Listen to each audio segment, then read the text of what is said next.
مگر بائک بالکل خاموش رہی۔ عائشہ نے فوراً زید کا ہاتھ پکڑ لیا۔ کیا ہوا؟ پتہ نہیں، ابھی تو بالکل ٹھیک چل رہی تھی۔ بارش کی آواز اچانک جیسے بہت دور سے آنے لگی۔ زید بائک سے اترا اور اسے اسٹینڈ پر لگانے لگا۔ عائشہ نے ادھر ادھر دیکھا تو گلی میں ایک بھی آدمی نظر نہیں آ رہا تھا۔ وہاں پرانے مکانوں کے دروازے بند تھے اور بجلی کے 2 بلب بار بار جھلملا رہے تھے۔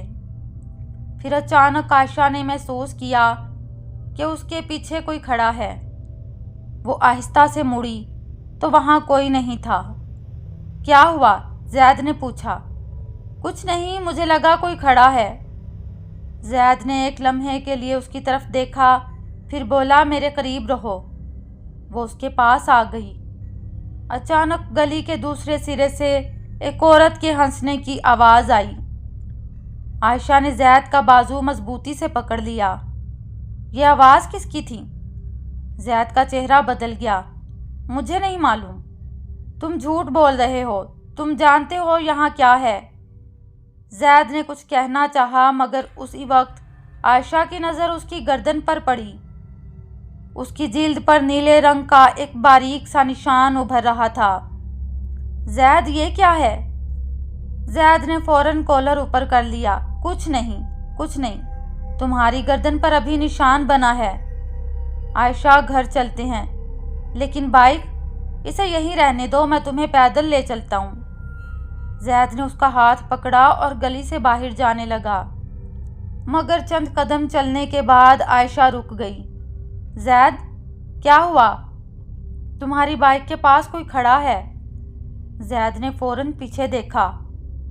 بائک کے پاس واقعی ایک لمبی سی عورت کھڑی تھی۔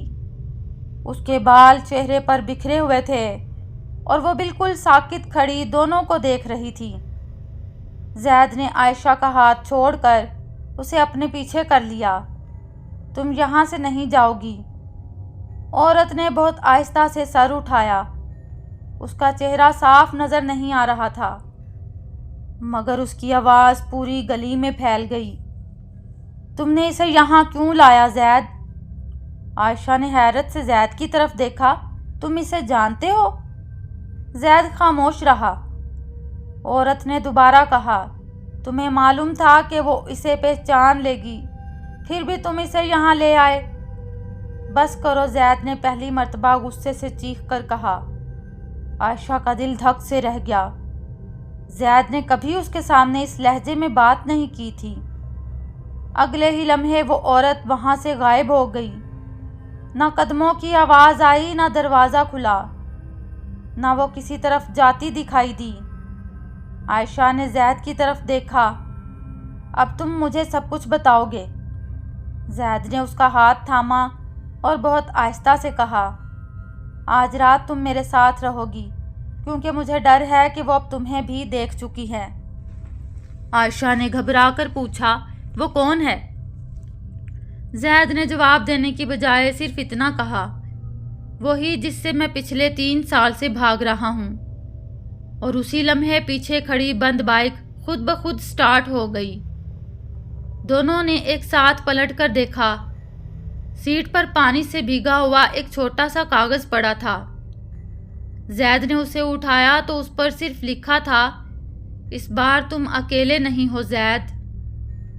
اس رات زید عائشہ کو اپنے گھر چھوڑنے کی بجائے اپنے ایک قریبی رشتہ دار کے گھر لے گیا۔ وہاں پہنچ کر عائشہ نے پورے راستے کچھ بھی نہ کہا۔ اسے صرف یہ بات پریشان کر رہی تھی کہ زید اس عورت کو جانتا تھا، مگر اس نے اسے پہلے کبھی اس بارے میں نہیں بتایا۔ کمرے میں پہنچتے ہی عائشہ نے دروازہ بند کیا اور زید کے سامنے کھڑی ہو گئی۔ اب کوئی بہانہ نہیں، مجھے پوری بات بتاؤ۔ زید نے کرسی کھینچی اور خاموشی سے بیٹھ گیا۔ کچھ دیر بعد اس نے کہا، اگر میں تمہیں آج سے 3 سال پہلے کی بات بتاؤں تو شاید تم مجھ سے نفرت کرنے لگو۔ عائشہ نے فوراً جواب دیا، یہ فیصلہ میں کروں گی، تم نہیں۔ زید نے اس کی طرف دیکھا اور پہلی مرتبہ اس کے چہرے پر وہ پریشانی نظر آئی جو عائشہ نے پہلے کبھی نہیں دیکھی تھی۔ 3 سال پہلے میں اس گلی میں اپنے ایک دوست کے ساتھ گیا تھا۔ کیوں؟ وہاں ایک پرانا مکان تھا اور اس مکان کے مالک خاندان میں ایک لڑکی تھی۔ عائشہ خاموشی سے سنتی رہی۔ اس لڑکی کا نام ہیرا تھا۔ اس کے بارے میں محلے میں بہت سی باتیں مشہور تھیں۔ لوگ کہتے تھے کہ وہ عام لڑکی نہیں۔ پھر ایک رات وہ اچانک غائب ہو گئی۔ اس کے بعد اس گلی میں عجیب و غریب واقعات شروع ہو گئے۔ عائشہ نے پوچھا، اور تم اس میں کہاں سے آ گئے؟ زید نے گہری سانس لی، کیونکہ آخری رات جب ہیرا نے مجھے دیکھا تھا تو اس نے مجھ سے ایک بات کہی تھی۔ کیا؟ زید نے عائشہ کی آنکھوں میں دیکھتے ہوئے کہا۔ اس نے کہا تھا کہ اگر میں کبھی کسی سے سچی محبت کروں تو اسے اس گلی سے دور رکھوں۔ عائشہ کے چہرے پر حیرت پھیل گئی۔ اور آج تم مجھے وہیں لے گئے؟ زید نے نظریں جھکا لیں۔ میں جان بوجھ کر نہیں لے گیا تھا۔ عائشہ نے کچھ دیر اسے دیکھا، پھر آہستہ سے کہا، تمہیں معلوم ہے نا مجھے سب سے زیادہ کس بات کا دکھ ہے؟ کس بات کا؟ مجھے اس بات کا نہیں کہ وہاں کچھ عجیب ہوا، مجھے اس بات کا ہے کہ تم نے مجھ سے اتنی بڑی بات چھپائی۔ زید اس کے قریب آ کر بولا، میں تمہیں کھونا نہیں چاہتا تھا، اور اگر سچ چھپانے سے میں تمہیں کھو دیتی تو؟ زید کے پاس اس سوال کا کوئی جواب نہیں تھا۔ عائشہ نے نظریں چرا لیں، مگر اس کی آنکھوں میں آنسو آ گئے۔ عائشہ، میری زندگی میں اگر کوئی چیز واقعی اہم ہے تو وہ تم ہو۔ عائشہ نے جواب نہیں دیا۔ کچھ لمحے بعد زید نے اس کا ہاتھ تھام لیا۔ مجھے ایک موقع دو، میں تمہیں سب کچھ سمجھا سکوں۔ عائشہ نے اپنا ہاتھ نہیں چھڑایا، صرف ایک شرط پر۔ کیا؟ آئندہ مجھ سے کچھ نہیں چھپاؤ گے؟ زید نے فوراً کہا، وعدہ۔ اس رات دونوں کافی دیر تک باتیں کرتے رہے۔ خوف کے باوجود عائشہ کو زید کے ساتھ بیٹھ کر کچھ سکون محسوس ہو رہا تھا، مگر رات ابھی ختم نہیں ہوئی تھی۔ تقریباً 2 بجے اچانک کمرے کی کھڑکی زور سے بجی۔ دونوں چونک کر اٹھ بیٹھے۔ زید نے فوراً روشنی جلائی۔ کھڑکی کے شیشے پر باہر سے پانی کے قطرے بہہ رہے تھے، مگر بارش رک چکی تھی۔ عائشہ نے پردہ ہٹایا تو سامنے شیشے پر انگلی سے لکھا تھا، ہیرا۔ زید کا چہرہ سفید پڑ گیا۔ عائشہ نے اس کی طرف دیکھا، یہ وہی ہے؟ زید نے کوئی جواب نہیں دیا۔ اچانک کھڑکی کے باہر سے عائشہ کی اپنی آواز سنائی دی، زید۔ عائشہ نے خوف سے زید کا ہاتھ پکڑ لیا۔ میں نے کچھ نہیں کہا۔ آواز دوبارہ آئی، زید باہر آؤ۔ زید نے فوراً کہا، کھڑکی کے قریب مت جانا، مگر اس بار آواز بہت نرم تھی۔ عائشہ کو مجھ سے بچانا ہے تو باہر آؤ۔ زید ایک دم رک گیا۔ عائشہ نے اس کا بازو پکڑ لیا، کہیں نہیں جاؤ گے؟ زید نے اس کی طرف دیکھا، اگر وہ تمہیں نقصان پہنچانے والی ہے تو ہم دونوں مل کر اس کا سامنا کریں گے۔ زید کے چہرے پر پہلی مرتبہ ہلکی سی مسکراہٹ آئی۔ تم واقعی بہت ضدی ہو، عائشہ نے آنکھوں میں آنسو لیے کہا، اور تم واقعی بہت بے وقوف ہو۔ مجھے اکیلا چھوڑ کر ہیرو بننے کا شوق ہے تمہیں؟ زید ہنس دیا، مگر اگلے ہی لمحے کمرے کا دروازہ خود بخود کھل گیا۔ دونوں کی نظریں دروازے پر جم گئیں۔ باہر راہداری میں اندھیرا تھا۔ فرش پر گیلی مٹی کے نشان بنے ہوئے تھے، جیسے کوئی بارش میں بھیگے پاؤں کے ساتھ ابھی ابھی وہاں سے گزرا ہو۔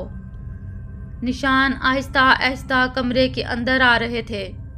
عائشہ نے زید کا ہاتھ مضبوطی سے پکڑ لیا۔ قدموں کے نشان ان دونوں کے سامنے آ کر رک گئے۔ پھر ایک عورت کی آواز سنائی دی، زید، تم نے اسے سچ بتا دیا؟